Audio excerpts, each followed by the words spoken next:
Numbers 9. The Lord spoke to Moses in the desert of Sinai in the first month of the second year after they came out of Egypt. He said, "Have the Israelites celebrate the Passover at the appointed time. Celebrate it at the appointed time at twilight on the 14th day of this month, in accordance with all its rules and regulations." So Moses told the Israelites to celebrate the Passover, and they did so in the desert of Sinai at twilight on the 14th day of the first month. The Israelites did everything just as the Lord commanded Moses. But some of them could not celebrate the Passover on that day because they were ceremonially unclean on account of a dead body. So they came to Moses and Aaron that same day and said to Moses, "We have become unclean because of a dead body. But why should we be kept from presenting the Lord's offering with the other Israelites at the appointed time?" Moses answered them, "Wait until I found out what the Lord commands concerning you." Then the Lord said to Moses, "Tell the Israelites, when any of you or your descendants are unclean because of a dead body, or are away on a journey, they are still to celebrate the Lord's Passover. But they are not to do it on the 14th day of the second month at twilight. They are to eat the lamb, together with the unleavened bread and bitter herbs. They must not leave any of it till morning, or break any of its bones. When they celebrate the Passover, they must follow all the regulations. But if anyone who is ceremonially clean and not on a journey fails to celebrate the Passover, they must be cut off from their people for not presenting the Lord's offering at the appointed time. They will bear the consequences of their sin. A foreigner residing among you is also to celebrate the Lord's Passover in accordance with its rules and regulations. You must have the same regulations for both the foreigner and the native-born." On the day of the tabernacle, the tent of the covenant law was set up. The cloud covered it. From evening till morning, the cloud above the tabernacle looked like fire. That is how it continued to be.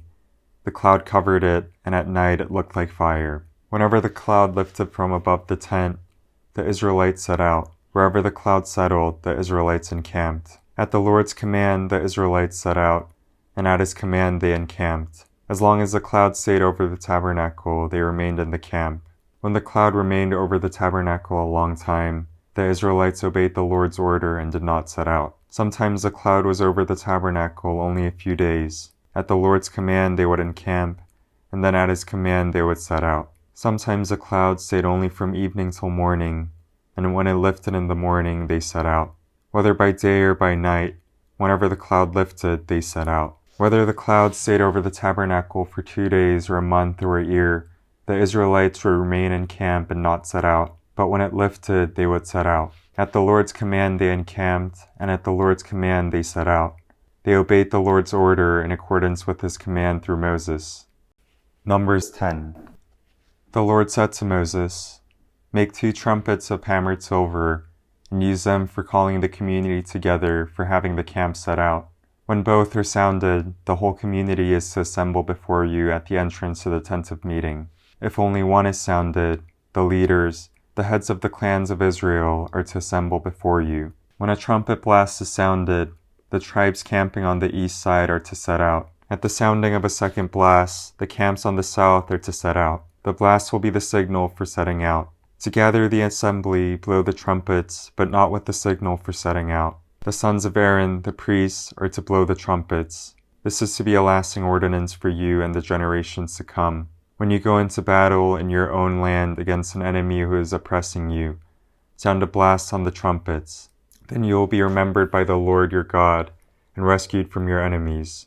Also at your times of rejoicing, your appointed festivals and new moon feasts, you are to sound the trumpets over your burnt offerings and fellowship offerings, and they will be a memorial for you before your God. I am the Lord your God.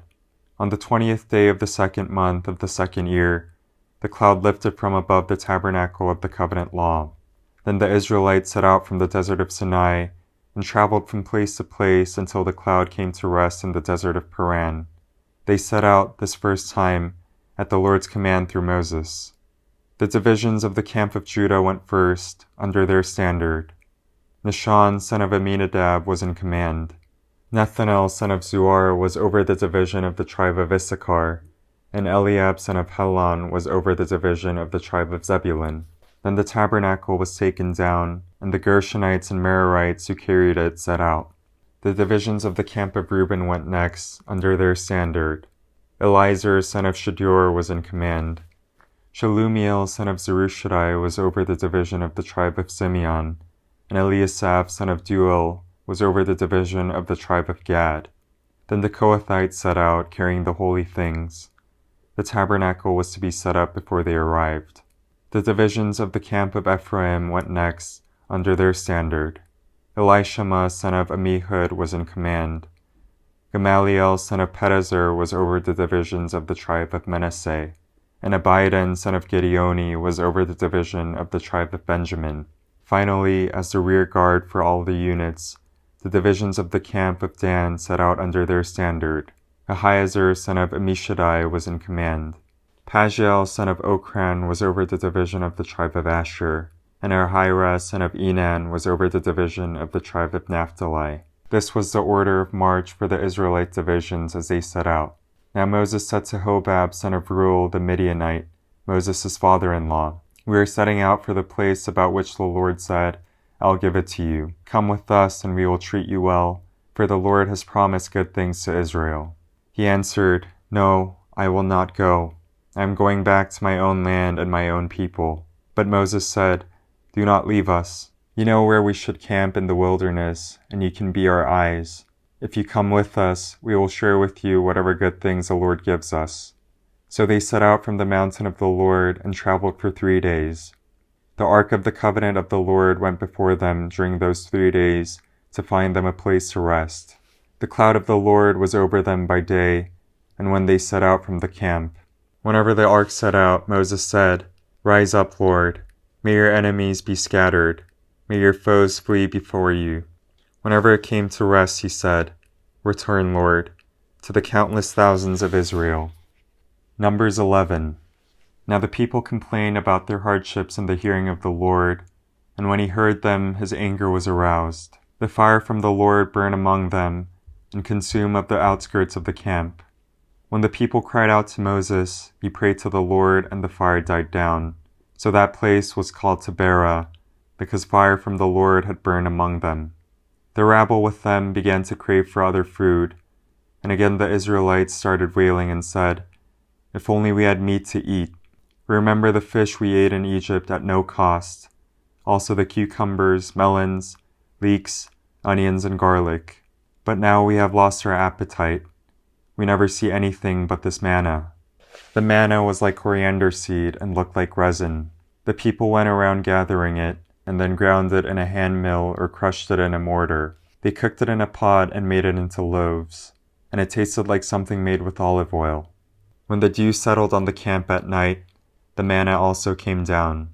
Moses heard the people of every family wailing at the entrance to their tents. The Lord became exceedingly angry, and Moses was troubled. He asked the Lord, "Why have you brought this trouble on your servant? What have I done to displease you that you put the burden of all these people on me? Did I conceive all these people? Did I give them birth? Why do you tell me to carry them in my arms, as a nurse carries an infant, to the land you promised an oath to their ancestors? Where can I get the meat for all these people? They keep wailing to me, 'Give us meat to eat.'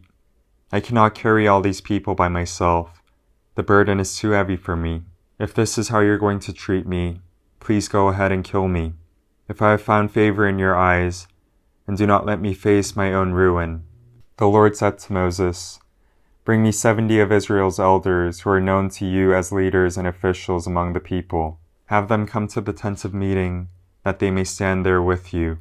I will come down and speak with you there, and I will take some of the power of the Spirit that is on you and put it on them. They will share the burden of the people with you, so that you will not have to carry it alone. Tell the people, 'Consecrate yourselves in preparation for tomorrow, when you will eat meat.' The Lord heard you when you wailed, 'If only we had meat to eat. We were better off in Egypt.' Now the Lord will give you meat, and you will eat it. You will not eat it for just 1 day or 2 days or 5, 10 or 20 days, but for a whole month, until it comes out of your nostrils and you loathe it, because you have rejected the Lord who is among you, and have wailed before him, saying, 'Why did we ever leave Egypt?' But Moses said, 'Here I am among 600,000 men on foot, and you say, I'll give them meat to eat for a whole month. Would they have enough if flocks and herds were slaughtered for them? Would they have enough if all the fish in the sea were caught for them? The Lord answered Moses, Is the Lord's arm too short? Now you'll see whether or not what I say will come true for you. So Moses went out and told the people what the Lord had said. He brought together 70 of their elders and had them stand around the tent. Then the Lord came down in the cloud and spoke with him, and he took some of the power of the Spirit that was on him and put it on the 70 elders. When the Spirit rested on them, they prophesied, but did not do so again. However, 2 men whose names were Eldad and Medad had remained in the camp. They were listed among the elders, but did not go out to the tent. Yet the Spirit also rested on them, and they prophesied in the camp. A young man ran and told Moses, Eldad and Medad are prophesying in the camp. Joshua, son of Nun, who had been Moses' aide since youth, spoke up and said, Moses, my lord, stop them. But Moses replied, Are you jealous for my sake? I wish that all the Lord's people were prophets, and that the Lord would put his Spirit on them. Then Moses and the elders of Israel returned to the camp. Now a wind went out from the Lord and drove quail in from the sea. It scattered them up to 2 cubits deep all around the camp, as far as days' walk in any direction. All that day and night and all the next day the people went out and gathered quail. No one gathered less than 10 homers. Then they spread out all around the camp. But while the meat was still between their teeth and before it could be consumed, the anger of the Lord burned against the people, and he struck them with a severe plague. Therefore the place was named Kibroth Hattaavah, because there they buried the people who had craved other food. From Kibroth Hattaavah, the people traveled to Hazeroth and stayed there. Amen.